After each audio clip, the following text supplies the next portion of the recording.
certain areas, not in the business world. So I have my consultants who come down who are gay, and they're wondering, because you're talking about your social life and so on, can they say these things? Can they speak about them in the business community? Right? And these are real issues that we talk about and deal with that is different to the Trinidad. So we just operate life very differently, and a lot of the times. But I see it changing with the global perspective. All right, yeah? Did I get it right, guys?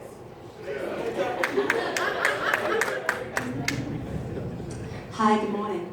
I've got information from help the lady in the front, and I've also got a question. In terms of the TNT culture, I found that responding to emails does not really exist. So, like, for example, I sent emails back in 2009. I still haven't had a response as of today. So, responding to emails, getting feedback, forget about it. And then it's usually through someone you know, who then you can get possibly a coffee with, to then get a response to that email, to then conduct your business. My question to the panel is that I have an idea. Just one of these is one here. It's, I think, relatively innovative. As someone from the marketing background, maybe to help, but there's certain stages, like the innovators, and then there are those who then come in at the second round with their ideas. So they see your ideas, take it up, and then you have basically the laggards. And I was talking to someone here in Trinidad who said to me, Josephine, you do not want to be the innovator because it's expensive to get off the ground, and then someone else will come in, say like second round, and take your idea.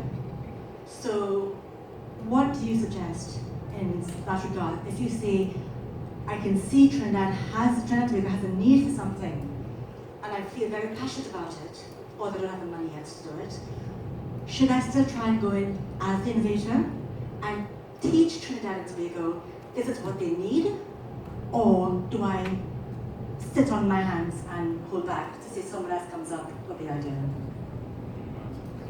But let me answer that. So you came up with something innovative, which is what an entrepreneur is. An entrepreneur is not somebody who makes doubles. That is what I call fake entrepreneurship. Right? It's not somebody who makes a soft drink in a little bottle like this and say it have magic inside. That is not entrepreneurship. So you have something. I'll give you an example of what last year I was on vacation. I said, I'm taking vacation. And I came up with this idea. Could I get the salespeople that work for this in the financial sector to sell like an entrepreneur? So this is the idea I have, because entrepreneurs are the greatest wealth creators on the planet. Bill Gates and the Dells and all that. So I said, that's a good idea. So I said, let me come up with a workshop. And I call it Selling to the SMEs, Sell Like an Entrepreneur. So I went out all day to test it. So I didn't invest too much money.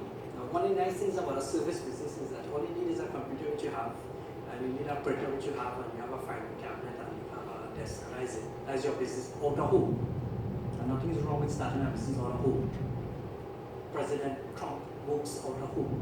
Which is right? So I work out of home, it's called a big house. And so I sat behind the computer and I said, who I'm going to target, where the money is. The money is with people, I just given up the idea of what I went through. Is the people, the large sales force. Because they need to be trained how to sell entrepreneurs and think like an entrepreneur. So that's my idea. So I'm testing this idea. I don't know if it's going to work. I'm not in love with my idea because at my age, I know the problems with love. So I said, I'm going to try this. So I'm there and I'm using the email. Now I get people to respond to my email because I know how to do it. Now it's a bit human psychology. Yesterday I fired off one and I waited. I went to the backyard, I intend to my plants, and I come back and I see them respond because I gave them something that they want to hear. When you do that, they'll respond.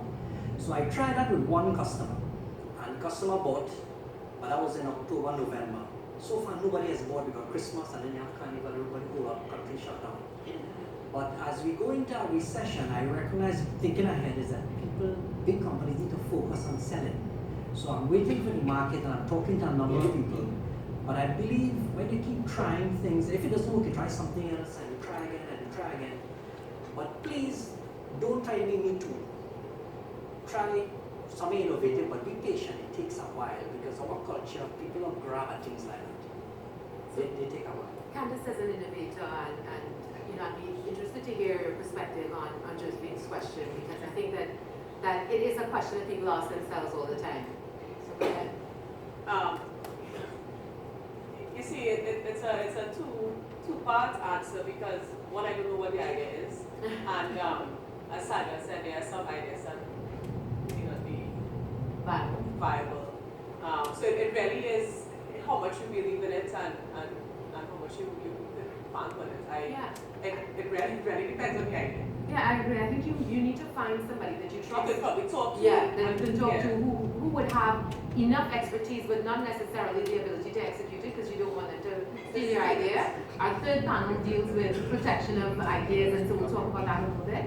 But if I was, go ahead, Josephine. So it's more in terms of, do I want to be the first person on the market with the idea? Or do I want to see if Yes, you do. someone else Yes, absolutely. Absolutely. I think there, on the second round? yeah, no, I think there's first mover advantage, but make sure that, and you don't have to execute it perfectly. There are a lot of studies that talk about the fact that people launch too late, because if your product is perfect by the time you launch, you've wasted time. Yes. So one characteristic of being an entrepreneur and an innovator is you have to jump on your idea as it comes to you. Because when somebody else sees, well, people who are trying to be entrepreneurs, like a doubles man or somebody who's trying to Please want don't to start rag on the doubles people. We eat doubles, and I think it's a good business, and I'm proud of every last double vendor we have. I would say thank you. Because they are supporting our economy. They are people who are earning a living from the Can I put it differently? Yes. As far as I'm concerned, double plan is what you want to strive to do. Yes. Because they're always making a profit.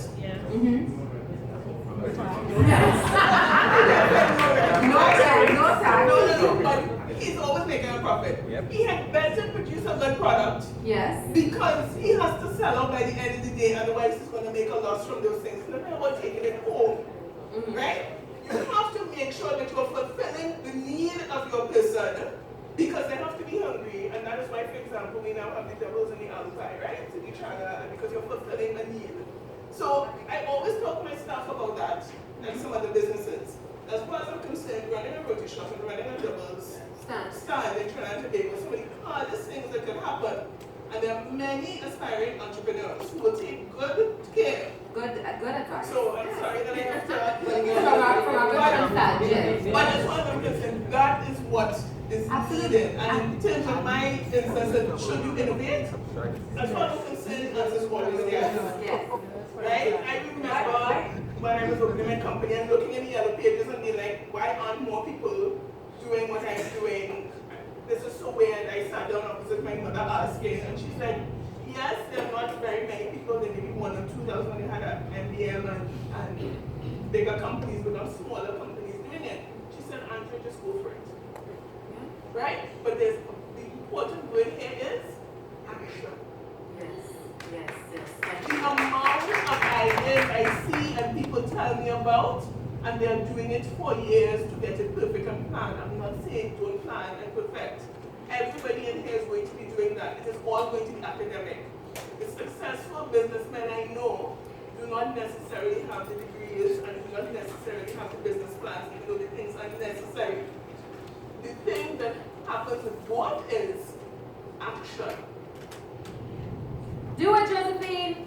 All right, thank you. So we are a little bit, actually, far more over time than I would like for us to be. I see a number of hands up. I'm going to take one very quick question, but it means that we're taking away from the next panel, because I intend to finish on time today. Good That's morning, right. and colleagues, friends, good morning.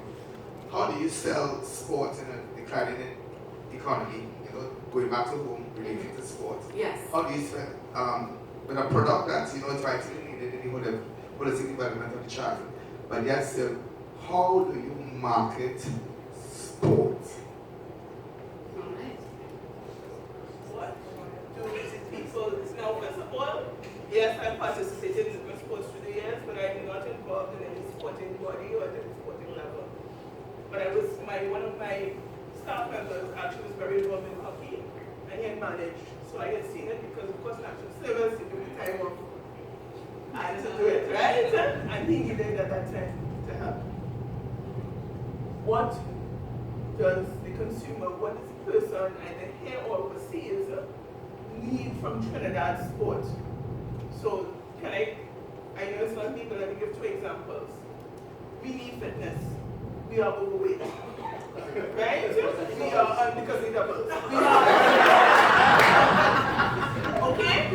You all know how to get fit.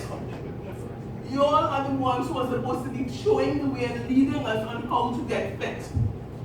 Okay? You're not supposed to be. When I go out there, and for example, I did a triathlon. And when I did a triathlon, I was not much smaller than I am now. I don't know the sporting society in Trinidad and Tobago. I did not feel particularly welcome at the beginning because I did not look like the typical triathlete. And that's just the facts. Okay? It should not be a closed community. I should feel just as welcome. And so therefore there are a lot of Trinidadians out there. That is how you reach them. What do you all need? You all are going to help them be fit and be there and be the best that they can be. Because you all know about goals, you all know how to achieve it. But in addition to that, many businesses started during times of decline. If you start during a lean time with a business, that is how you know that during the good times, you're going to be even better off. So it isn't a matter, it's a matter of scale and sizing how you start to the circumstances that are at present. Trinidadians and globally will spending money on what they want and think they need. Hence, you have 10 million effects, a certain number. And doing very well, doing very well.